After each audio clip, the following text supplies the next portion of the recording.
صلى عليك الله يا ابن عبد الله أحمد حبيبنا عليك السلام. رسول کریم صلی اللہ علیہ وسلم حج میں موجود ہیں. صحیح بخاری میں یہ واقعہ ہے. سیدنا کتاب و سنت کا دائی طلحہ بن عبید اللہ رضی اللہ عنہ بیان کرتے ہیں، آیا وہ بندہ، اس نے آ کے اللہ کے نبی کو روکا، سواری پہ سوار ہیں. طلحہ کہتے ہیں کہ کوئی بنبناہٹ تھی، سنتے تھے ہم، سمجھ نہیں آتی تھی یہ اجنبی ہے، کہہ کیا رہا ہے. نجدی تھا، باقاعدہ حدیث کے الفاظ ہیں، نجدی تھا. ہاں سمجھ نہیں آتی آپ کو، اللہ کرے آپ کو سمجھ آ جائے. کہتے نجدی برے ہوتے ہیں. یہ نجدی تھا، جنتی ہے، جنت کا سرٹیفکیٹ لے کے گیا ہے. طرح کہتے ہیں رسول اللہ صلی اللہ علیہ وسلم سے اس نے سوالات کیے، اللہ کے نبی کوئی ایسا عمل بتائیے میں اختیار کروں اور جنت میں چلا جاؤں. سودا جنت کا ہے، اور سوال بڑا سمپل ہے، اور میں اپنے بھائیوں سے بہنوں سے درخواست کروں گا کہ اس قسم کے سوالات سوچا کرو. یہ داستانیں صرف سننے کے لیے نہیں ہوتی. انہیں پیٹ نہیں لگا تھا، ان کے بیوی بچے نہیں تھے، اس زمانے میں بجلی کی لوڈ شیڈنگ نہیں ہوتی تھی، مسائل نہیں تھے، دشمنیاں بھی تھیں، وسائل کی فراہمی کا مسئلہ بھی تھا، بے شمار قسم کی الجھنیں. اگر ہم سہولیات کے تناظر میں دیکھیں تو وہ زندگی آج سے کہیں زیادہ کٹھن اور مشکل تھی. میلوں مسافت طے کر کے تو پانی لے کے آیا کرتے تھے لوگ. ہمیں تو ایسا نظام چاہیے نا کہ قدم نیچے نہ اترے اور ہر سہولت ہمارے ہاتھ میں آ جائے. ہم تو دنیا کو جنت بنانے کے چکر میں ہیں. یہ سہولتیں جنت میں ہوں گی. اللہ کے نبی نے فرمایا وہ دور نہ جانے کتنے میل دور ایک درخت ہے، اس پہ پھل لگا ہوا ہے، اور بندے کے ذہن میں خیال آیا کہ وہ کھانا چاہیے، درخت لپک کے پھل پیش کر دے گا، کھا لو. یہ سہولتیں جنت میں ہیں، اور اللہ دے گا ہمیں انشاءاللہ. جو آمین نہیں کہتے انہیں بھی دے گا. اللہ اکبر.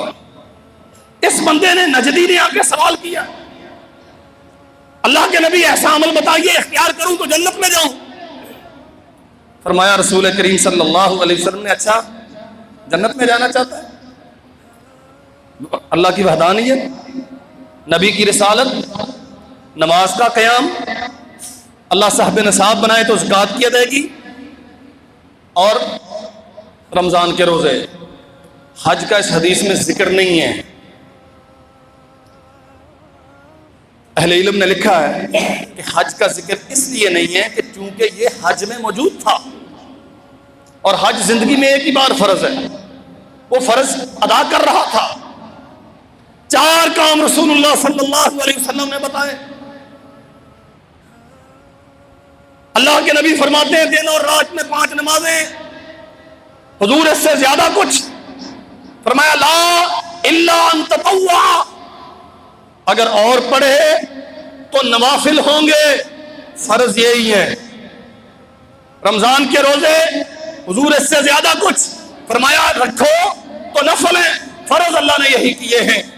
زکوٰۃ اگر صاحب نصاب ہو گیا اتنی فرض، اس سے زیادہ فرمایا اور کچھ دو تو صدقہ ہے. بات چیت کر لی. اللہ کے نبی فرماتے ہیں چلو اب بخار چھوڑو اور کام کرنے دو مجھے. جا رہا ہے اور کہتا ہے واللہ لا ازید عنہا ولا انقص، اللہ کی قسم نہ اس سے زیادہ کروں گا نہ کم کروں گا. پورا قرآن مجید کا عالم، اللہ اکبر. پڑھ پڑھ کے حدیثیں، موبائل ہاتھ میں ہے، نکال نکال کے مسئلے مولویوں کو پھنسانے کے لیے، الجھنیں پیدا کرنے کے لیے، اپنی فقہ بگھارنے کے لیے. اتنا بڑا فقیہ نہیں، دن اور رات میں 5 زیادہ نفل ہے، فرض 5 ہیں، سال میں 1 ماہ کے روزے، اللہ نے نصاب کا مالک بنایا تو زکات لا ازید عنہا ولا انقص، زیادہ کی طاقت نہیں، کم کروں گا نہیں۔ زبان نبوت سے ارشاد ہوا افلاح ان صدق، اگر یہ اپنی بات پہ پورا اتر گیا تو یہ جنت کا مالک بن گیا۔ کیا زندگی ہے میرے بھائیوں ہماری، واللہ مجھے تعجب ہوتا ہے۔ ہمارا عقیدہ ہے پیدا کس نے کیا؟ سانس کون دیتا ہے؟ زمانے کو مسخر ہمارے لیے کس نے کیا؟ اولاد، والدین، دنیا کی نعمتیں کس نے دی؟ مالک و خالق کون؟ سارا کچھ اگر ہمارا رب ہے تو ہم اس کی ماننے کے لیے، اس سے ملاقات کے لیے، اس کو کہنے کے لیے، اس کی سننے کے لیے دن میں 5 وقت نہیں آ سکتے؟ اللہ، نوکر مالک کی نافرمانی کرے کبھی دیکھا ہے؟ تنخواہ اس سے لیتا ہے، دسترخوان اس پہ بیٹھ کے کھاتا ہے، گھر بار اس کے میں رہتا ہے، بیوی بچے اس کے مکان میں ہیں، لیکن مانتا نہیں ہے۔ دنیا میں ایسا طرفہ تماشا دیکھا ہے؟ کیا کہتے ہیں ایسے بندے کو؟ گورنمنٹ سے تنخواہ لیتا ہے اور کام اپنا کرتا ہے، ڈیوٹی پہ نہیں جاتا۔ کیا کہتے ہیں آپ اسے؟ حرام خور۔ یہ تو اصل پھنستے بہت ہے نا، اس واسطے نہیں بولنا۔ تنخواہ لیتا ہے گورنمنٹ سے، کام نہیں کرتا، ڈیوٹی نہیں کرتا، کھیت اپنے سجاتا ہے، سائیڈ بزنس شروع کیا ہے، اب اسے کیا کہتے ہیں؟ حرام خور، گناہ کی کمائی کھانے والا۔ جہاں سے ڈیوٹی کرتا ہے وہاں ذمہ داری ادا نہیں کرتا۔ ہمیں تنخواہ کون دیتا ہے؟ ساری نعمتیں وہ دیتا ہے، اور کیا کہا؟ میرے بندے میں تیرا رب ہوں، تیرا مالک ہوں۔ اللہ اکبر، اللہ کی قسم میں حیران ہوتا ہوں، نماز پڑھنے سے اس کی کارخانہ قدرت میں کیا اضافہ ہوتا ہے؟ فائدہ تو ہمیں نا۔ اللہ تھک گیا ہوں، بڑی باتیں سنی ہیں لوگوں کی، بڑی مشکل تھی، اب آ گیا ہوں اپنے دکھ تیرے سامنے لے کے۔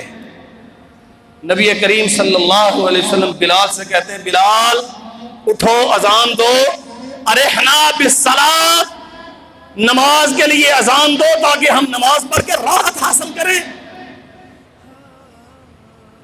نماز مومنوں کے لیے راحت ہے، نماز مومنوں کے لیے راحت ہے، آرام ہے،